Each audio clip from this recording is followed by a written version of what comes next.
Mayo de 2026. Las salas de cine, bueno, son ahora mismo un auténtico hervidero. Ujú, totalmente. Las entradas están volando, desaparecen en minutos. Sí, las redes sociales arden con cada escena filtrada. Y esta nueva película biográfica, titulada simplemente Michael, está arrasando en todo el mundo. Hablamos de cifras mayores. Una recaudación de $300 millones en taquilla. Y en un tiempo récord, además. Es un éxito absoluto, o sea, una maquinaria perfecta que celebra la vida del rey del pop. Pero, y aquí bajamos un poco el tono, hay una sombra enorme en todo esto. Una sombra muy oscura, sí. Hay 3 personas concretas que están viendo este triunfo tan masivo desde fuera, completamente apartadas, sus propios hijos. Así es. Y, a ver, la situación va mucho más allá de simplemente mirarlo desde la barrera. O sea, es una guerra legal abierta y descarnada. Madre mía. Porque esta película, que está llenando los cines, no es una producción independiente. Está producida y financiada por el estate de Michael Jackson. O sea, la entidad legal que administra todo su patrimonio. Exacto, el mismo ente corporativo al que Paris Jackson, su propia hija, está demandando ahora mismo. Y agárrate, por $464 millones. ¡Ostras! Es que es una cantidad astronómica. Totalmente. La demanda alega que esa cantidad corresponde a activos que sencillamente han desaparecido o se han invertido de una forma muy opaca. Es una paradoja tremenda. Roza lo macabro, la verdad, porque la película que glorifica la figura del padre está controlada por las personas a las que los hijos acusan de robarle su legado. Claro, el contraste es brutal. Y precisamente por eso, nuestra misión en el análisis a fondo de hoy no es hablar de coreografías ni del impacto de sus vídeos. No, hoy no toca hablar de música. Eso es. Vamos a apartar los focos del escenario y a entrar en las oficinas, a desentrañar historiales financieros y documentos legales recientes. Documentos que destapan un imperio póstumo, oscuro y laberíntico. Y lo fascinante aquí, si nos despegamos de la figura pública y miramos solo los números fríos, es ver cómo el sistema opera. Cómo la maquinaria financiera absorbe, digiere y monetiza la obra de un creador, dejándole a él y a su sangre completamente al margen. Es que el enigma central que plantean los documentos de hoy es brutal, casi incomprensible. Ya te digo, la gran pregunta es, ¿cómo es matemática y legalmente posible que el mayor artista de la historia muera en la más absoluta ruina? Ahogado por las deudas, literalmente. Ahogado sí, pero que luego, estando bajo tierra, sea capaz de generar miles de millones de dólares. Pues vamos a poner las cifras sobre la mesa, porque para entender la caída, primero hay que mirar a qué altura estaba la cima. A ver, viajemos a 1984. Jackson tiene 25 años. El álbum Thriller lleva 37 semanas en el número 1. ¡Qué locura! Ese año, solo en ese ejercicio fiscal, genera $91 millones en ingresos puros. Ojo, que para que la gente que nos oye se haga una idea, ajustando la inflación, 91 millones en el 84 serían unos 270 millones de euros hoy. Y en un solo año, insisto. Los registros financieros estiman que, entre los años 80 y 2009, la marca generó más de $1.000 millones. ¿1.000 millones? Es que hablamos de un capital que supera el Producto Interior Bruto de algunos países pequeños. Totalmente. Y sin embargo, el calendario avanza hasta el 25 de junio de 2009. El artista fallece a los 50 años. Y cuando se abren los cajones, bueno, la realidad es terrorífica. El inventario oficial declara 212 millones en activos. Sí, parece mucho, Pero frente a 500 millones de dólares en pasivos. O sea, en deudas. Y yo me quedo estupefacta. Claro, es lo que en economía llamamos una quiebra técnica de manual.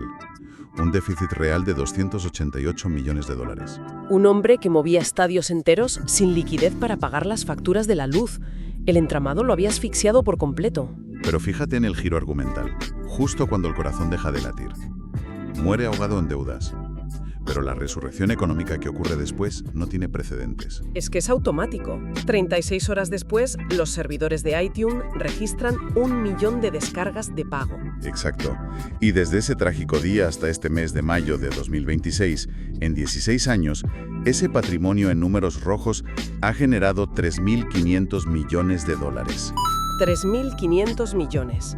Y eso nos empuja a la pregunta clave de toda esta arquitectura legal. ¿Quién tiene la mano en el grifo? Justo. Si los hijos tienen que recurrir a los tribunales para intentar auditarlo, ¿quién controla ese grifo? Y aquí los documentos nos presentan al protagonista en la sombra. John Branca. Un abogado de la industria del entretenimiento, 72 años, opera desde Los Ángeles. Y la forma en la que termina con el poder absoluto sobre 3.500 millones es de película. Es un thriller legal, vamos. Una línea temporal que desafía el sentido común. Y que, bueno, ha levantado sospechas durante décadas. Branca fue su abogado personal en los años de gloria. Pero en 2003, la relación se rompe. Jackson desconfiaba de su gestión financiera y lo despide de forma fulminante. Lo aparta por completo de sus negocios. Vale, vamos a aterrizar esto para quienes nos escuchan. Es como si descubres un agujero en tu empresa, pierdes la confianza en tu administrador y lo despides tajantemente. Sí, le echas a la calle. Y le prohíbes acercarse a tu familia. Y mágicamente, tras una tragedia impredecible, aparece un papel que le da las llaves de toda la fortuna familiar a perpetuidad. Así es. Los registros judiciales muestran que Branca es reinstaurado como coalbacea a través de un nuevo testamento, fechado apenas 8 días antes de la muerte de Michael. 8 días. El 17 de junio de 2009. 8 días antes, sí. Y hay que entender el poder de un albacea en Estados Unidos. No es un contable, es un dictador corporativo. Claro, puede vender activos, firmar películas, decidir qué llega a los herederos. Todo con la excusa de proteger el patrimonio. Exacto.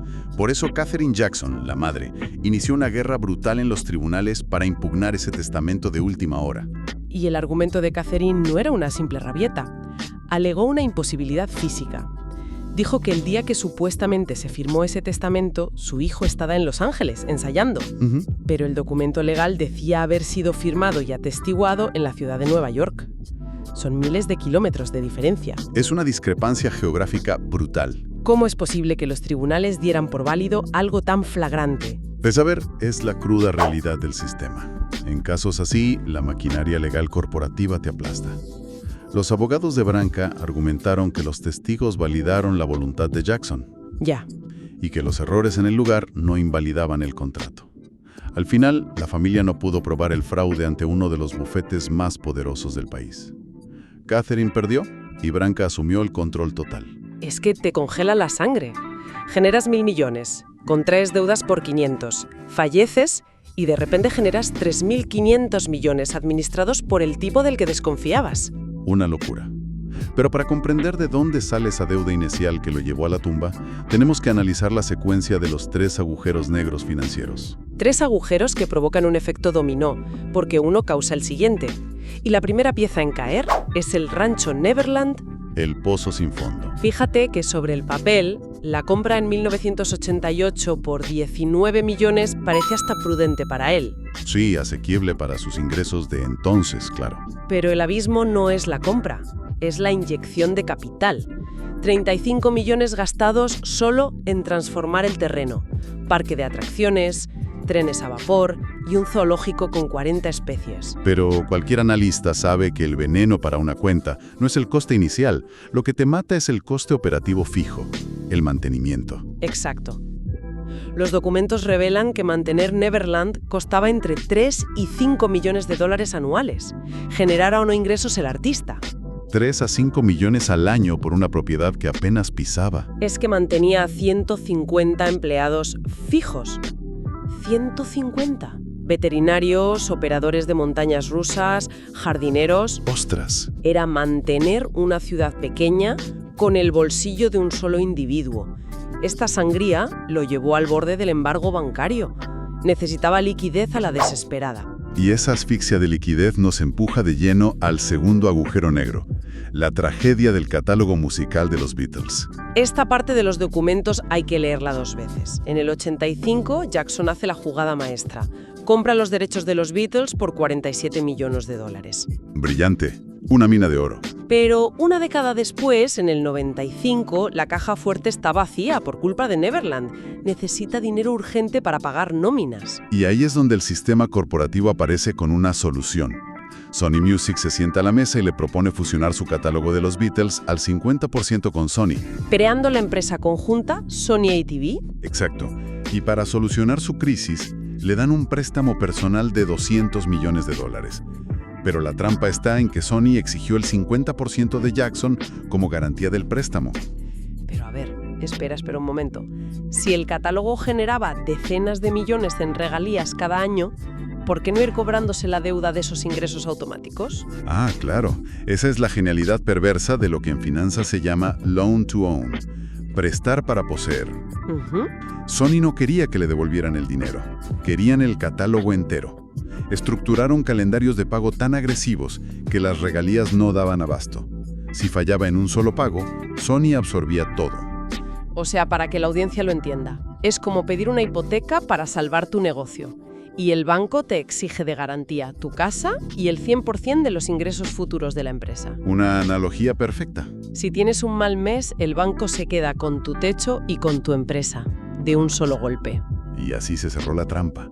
Al fallecer en 2009, el State, ahora bajo el control de Branca, argumenta que la única salida para calmar a los acreedores es liquidar activos. Y la guillotina cae en 2016. El State vende ese 50% restante del catálogo a Sony por 750 millones de dólares. El activo más valioso de la historia, engullido por la discográfica. Totalmente perdido. ¿Y qué parte de esos 750 millones llegó a los hijos?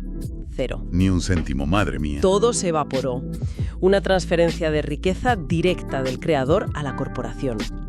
Y hablando de acreedores, entramos en el tercer agujero negro.